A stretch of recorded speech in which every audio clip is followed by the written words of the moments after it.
Hello, I welcome you to my lecture, Duchess Amalia of Weimar and her Italian instrument. The arrival and development of the guitar and the guitar music in Germany from 1750 to 1850. The first time I will give you a little historical overview. The development of literature and performing arts is always closely related to the social development in the respective country. The period I examine is a time of great upheaval in Europe. Social life, which had long been shaped and influenced by France, was changing. In the 18th century, the middle classes in Germany became more and more important. Historical events such as the French Revolution, first the occupation and later the removal of the power of Napoleon, and the unification of the many small states created by the 30 Years' War, formed the German Confederation, have lasting impact on society in Europe and Germany. Can do. The age of enlightenment begins. There is a hand of enlightenment. There is a little hand of enlightenment. Thank you. Immanuel Kant says, have courage to use your own mind. The idea of the Enlightenment was the striving for freedom and understanding as well as the emergence of a new civic mindset. The epoch of the Enlightenment included various movements, you can see it. Empfindsamkeit is called sensitivity, Sturm und Drang, and the Weimar Classicism, and in the end, the Romanticism. From then on, books and paintings, compositions were no longer commissioned by the clergy or the nobility, and a publishing industry emerged. Enlightenment thought it was to be conveyed through literature, theater, painting, and music, and found a willing buyer in the strengthened middle classes. Literature and philosophy during this period were influenced by other authors such as Gotthold Ephraim Lessing, Gottfried Wilhelm Leibniz, and of course Immanuel Kant. In painting, the form of classicism developed from around 1760 onwards, using lighter colors, clearer formal language, and idealizing beauty. For us teachers, interesting is the view of the pedagogy, as was also renewed during the Enlightenment. John Locke, he formulated the idea that the child at the birth was like a blank page, which would only be described by education. For the first time, pedagogy saw childhood as a separate stage of the life. Children were no longer little adults. Mariana? But how did that all influence music? A change in the style took place, culminating with Haydn, Mozart, and Beethoven, you all know they. And the music made use of new forms. As in painting and literature, a clearer, new image of humanity emerged. The new, broader public could not fall back on centuries of education and demanded simpler music forms. Beautiful, idealized melodies were supported by a simple substructure, and harmony was put at the service of expression. The complicated compositions of the Baroque with several equal melody lines and competing voices disappeared. Baroque dances also went out of fashion. Only the minuet survived this. The Baroque terrace dynamic was increasingly replaced by dynamic forms, such as crescendo and decrescendo. We musicians know this as Mannheim rocket. But much also changed for the musician himself. Concerts no longer took place only at the court or in churches. The musician, previously generally employed and trained by the court or the clergy, could now work as a free musician, which of course was not only a benefit. Permanent employment provided financial security, which many continued to be preferred. But now the artist had a choice. For the first time, he could live as a free artist. Around 1740, various centers emerged as pillars of the growing influence in German music. These include the Weimar School in Vienna, around Christoph Georg Wagenseil. You can find it there. The North German School around Karl Philipp Emanuel Bach, and of course the Mannheim School around Karl Stamitz, which had a great influence on the development of the dynamics and playing instructions and notation. I think dynamics we have in rehearsal down up. Please. This generation of musicians wanted to create music that was beautiful, touching, and emphatically sublime. New forms such as symphony, string quartet, or sonata emerged. The main sonata form as exposition, development, and reprise became one of the most important compositional forms. Music was the preferred and most popular art of the tradesmen's bourgeoisie. Brilliant virtuosos and composers became celebrated stars, such as Mozart, increasingly reflecting their own emotional world or that of the composer. Emotions in themselves were of great importance in this time. Idealizing beauty and the dramatization of emotional scenes were found in painting, literature, and of course in music. While the construction of stringed instruments like the violin had long been perfected, the present form of our guitar was still in its infancy. In Germany, the guitar was of no importance in a concert hall during the classical period. It was not until the beginning of the Romantic period that it soon became more and more favorite instrument in the salon, or later in small or bigger concerts.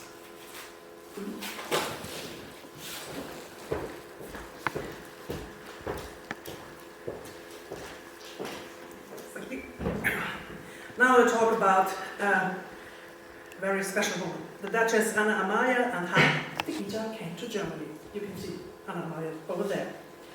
The fact that the guitar an instrument so popular today, came to Germany is thanks to a woman who would be considered truly emancipated even in modern times, Duchess Anna Amalia of Weimar. Anna Amalia was born on the 24th October 1739 as a Brunswick princess in Wolfenbüttel Palace. She was the fifth of 13 children of Karl I, Duke of Brunswick-Wolfenbüttel, and Philippine Charlotte, Princess of Prussia. As befitted a princess of a higher nobility, she received a very comprehensive education in keeping with her rank. Natural sciences and languages, German, Latin, English, and French, history, geography, religion were part of her curriculum. She also drawing and had dancing lessons. She learned several musical instruments, composing, and the strict rules of the court ceremonial. In 1756, she married Duke Ernst August II, Constantine of Saxony-Weimar, in Eisenach.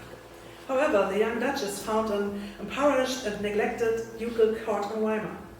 After the early death of her husband, she took over the regency of the duchy and her first son, until her first son came of age, and began successfully austere measures. She also had to downsize her beloved court orchestra. But also she began to give Weimar the face of a modern city. She had let street lamps installed and old barns and buildings demolished. To improve the living conditions of her citizens, she established a free school. She also encouraged a midwifery school to curb the high mortality of the children and mothers. The promotion of art and culture continued to be important to her as far as her financial situation allowed. Among other things, she also supported the University of Vienna. After her son came of age and thus stepped down from the regency, the Duchess was again able to devote herself entirely to literature, art, and music, for which she had very little time during the regency. She was a great lover of music, played several instruments, and composed and promoted the development of the theatre. Thus, the court at Weimar became more and more meeting place for culture. Anna Amalia founded the Weimar Court of Muses, a select cultural circle. She brought Christoph Martin Wieland, Goethe, and Johann Gottfried Herder to her court and organized numerous salon concerts at which her own compositions were also performed. Equal communication between the sexes was particularly important to her. She loved playing cards and even snuffed tobacco. She said, "Disrespect for the female gender is the scourge of immorality. Mutual respect must exist between both sexes and maintains the bond of social life." What a modern wife. In her cultural thinking and actions, Anna Amalia was inspired by the Enlightenment and thus paved the way for Weimar Classicism. And she brought the guitar to Germany.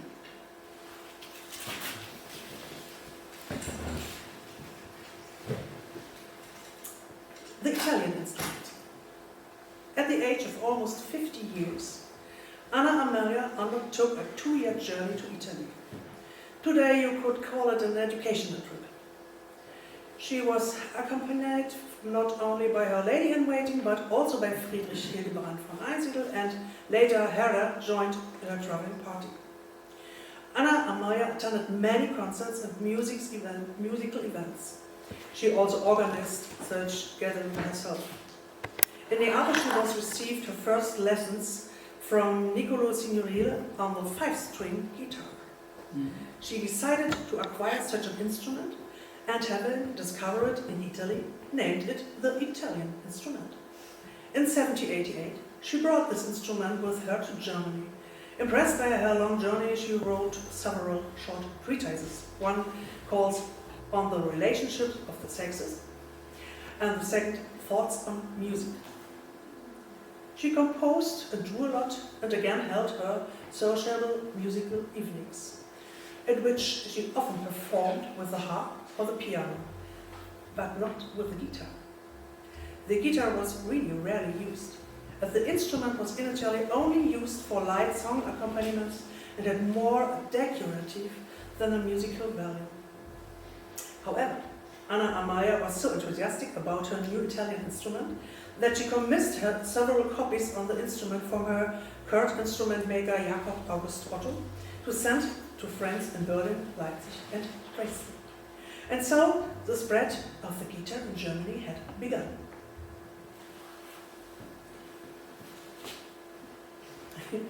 Now we will hear some music of this period.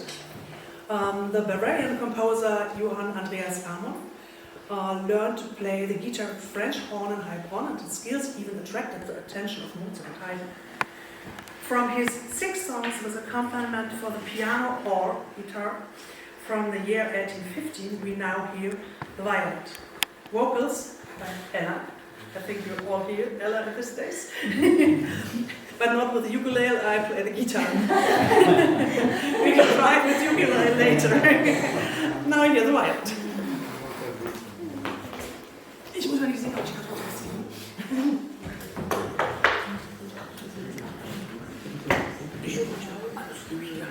Alles, was du willst.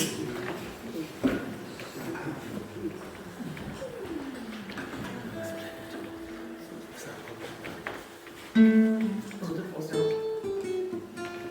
Oh, ich do elbow. Ja.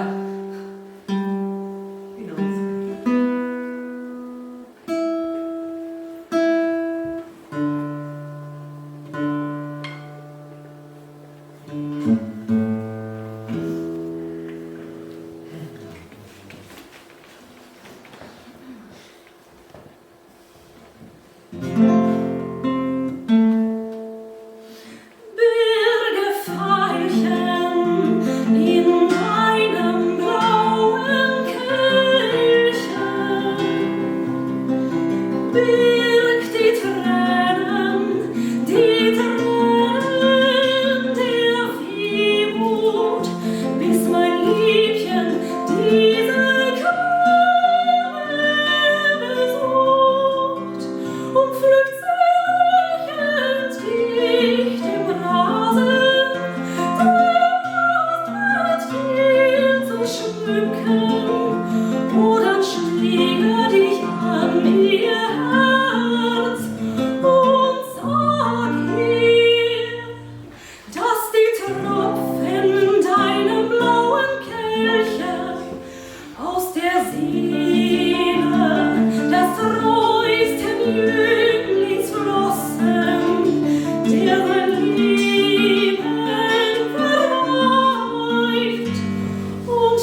the guitar, a woman's instrument.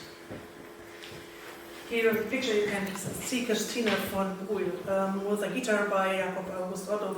You remember the chord maker, instrument maker from Amalia.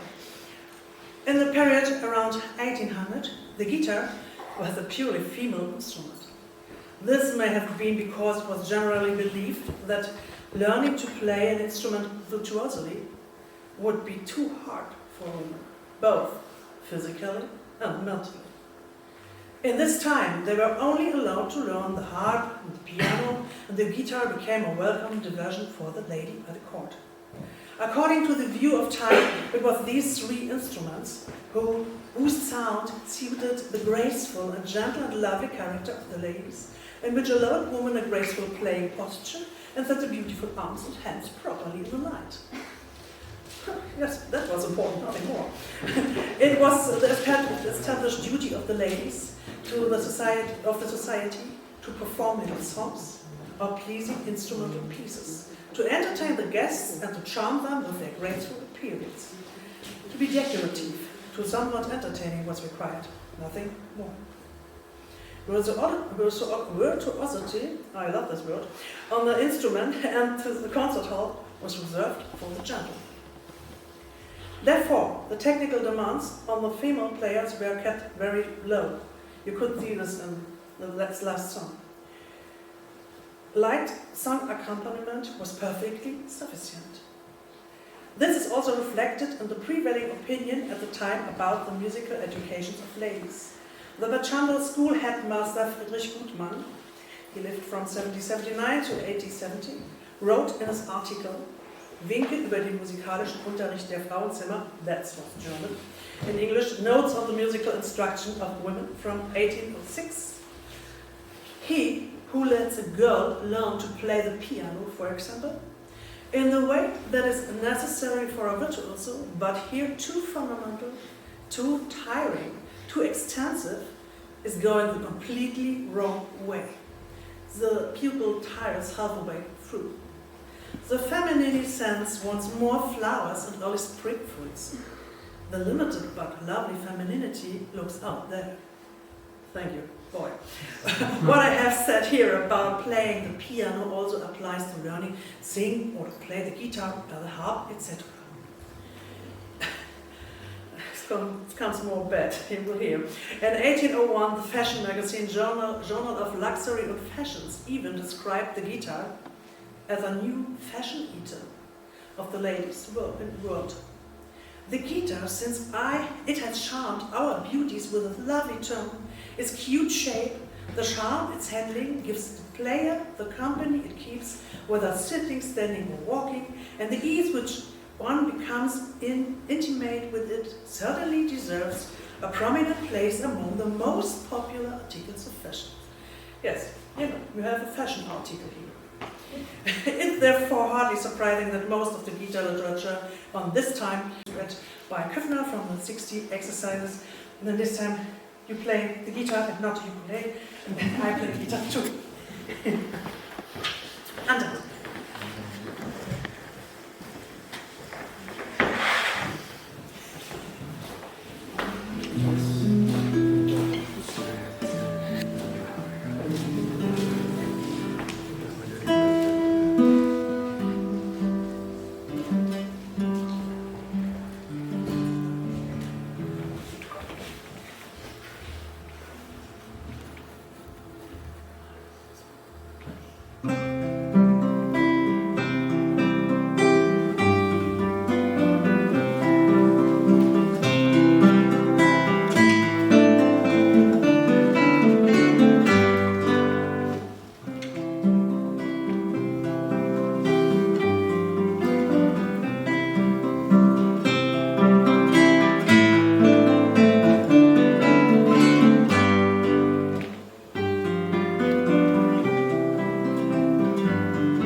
guitar in the early Romantic period.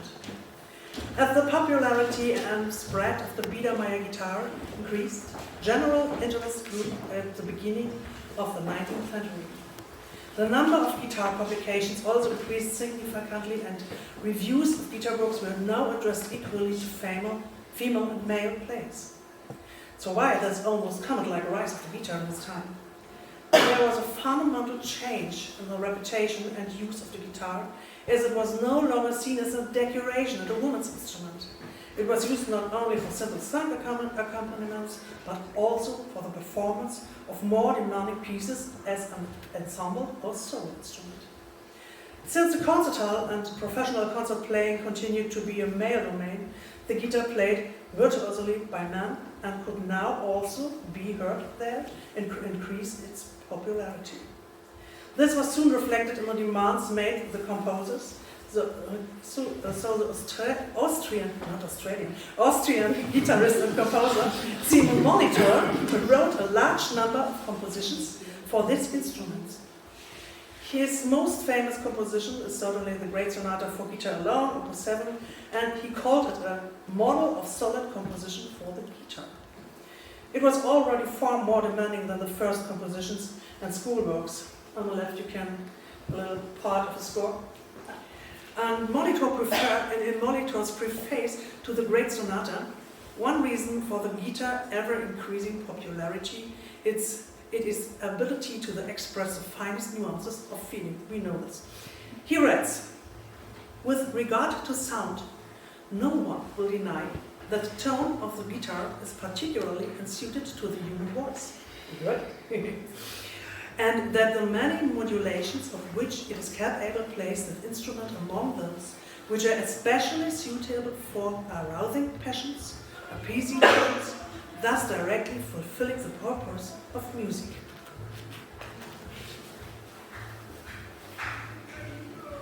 Oh, that's a part. In the early 19th century, a bourgeoisification of music took place, and a new, more diverse musical landscape emerged. Music took place not only in the concert hall and salon, but also in home, in musical country trips, and at the first public festivals. For many people, music had become a part of their personal self-expression. The composer Carl Bernhard Wesley wrote about this.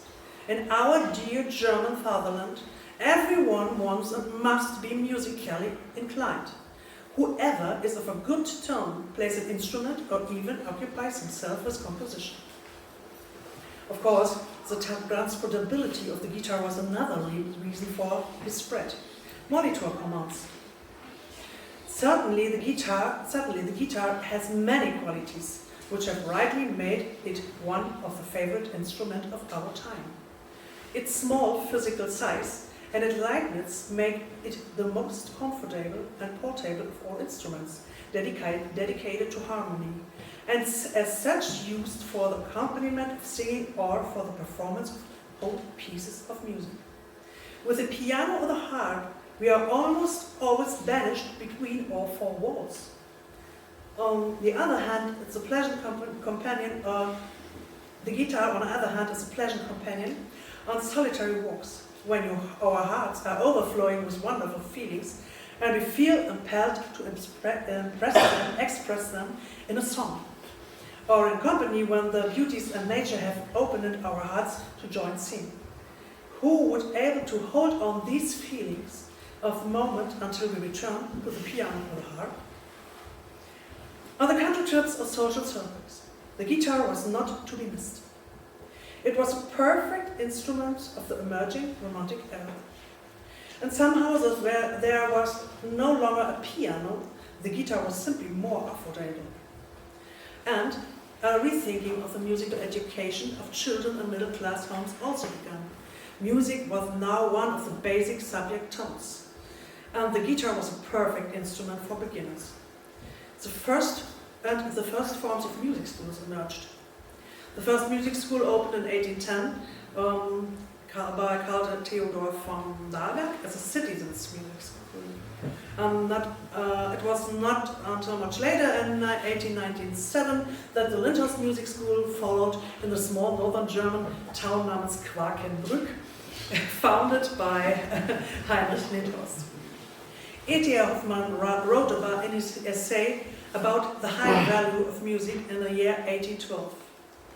It cannot be denied that the recent times, thank heaven, the taste for music is becoming more and more widespread, so that it's now, to a certain extent, part of good education to have children taught music, which is why one finds a piano, or at least a guitar, in every home that wants to be of any significance. Many early Romantic poets like Hoffmann, Clemens Montano, Heinrich von Weber, or Franz Schubert now discovered the guitar as an instrument for their poems or compositions. But some composers demanded to give the guitar a higher value as a solo instrument. Molitor again says, this is the quite wrong treatment of the guitar.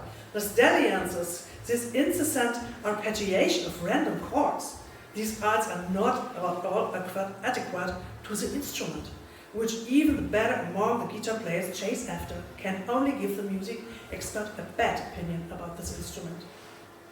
He demanded more professional treatment of the guitar, also a better way of writing, and sought inspiration by Anton Diabelli, Lorenzo Matejka, and of course by Fernando Caroli. Yes, now I come to Johann Caspar Merz. In the age of the emerging romanticism, the spread of the guitar.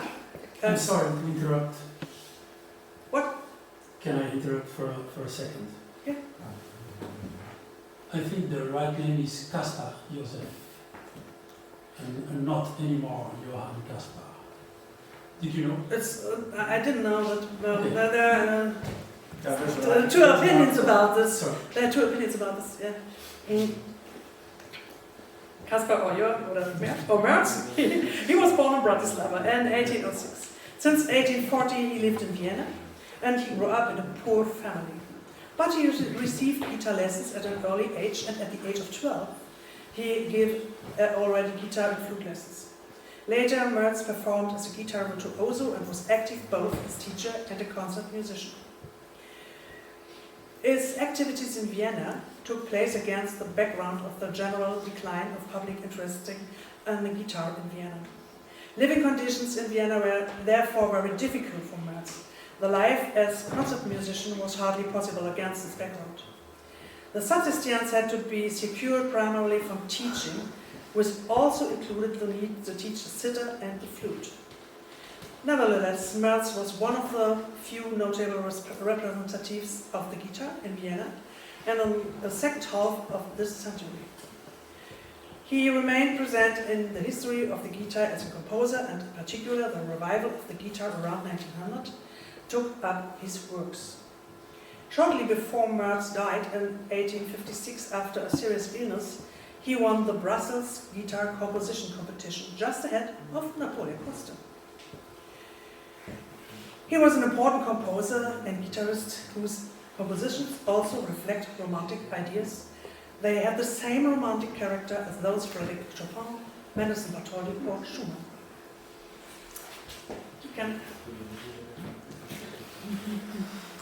Der Mond ist aufgegangen. The moon has risen. The German folk song and a romantic period. The German folk song, which almost disappeared in the 7th century, experienced a revival during the Sturm und Drang and romantic periods. Poets, writers, and musicians in particular opposed the rationality of the Age of Enlightenment. In socially higher circles, people discovered the supposed rural idyll of the peasants and enjoyed contemplating nature. A romantic idea of the folk song was born. Old and newly composed romantic folk songs became popular, and the guitar was an excellent accompaniment for them. In the second half of the 18th century, Johann Gottfried Herder was particularly became interested in German folk songs, and he published later a collection together with Goethe and Lessing in 1778. In 1808, Achim von Arnim and Clemens Montano published the text collection Das Knaben Wunderhorn, which is very famous in Germany. Composers and poets now increasingly seek out the previously neglected, verbally transmitted folk songs. But new romantically influenced songs also emerged. and were later incorporated into the German folk song repertoire. An example for the songs are the Die Lorelei from Heinrich Heine and Friedrich Seche, and Der Mond ist aufgegangen, The Moon Has Risen. Matthias Claudius and Peter Schulz. I would like to end my lecture with the song The Moon Has Risen, sung by Ella Kessler, and of course accompanied by the guitar. You can check.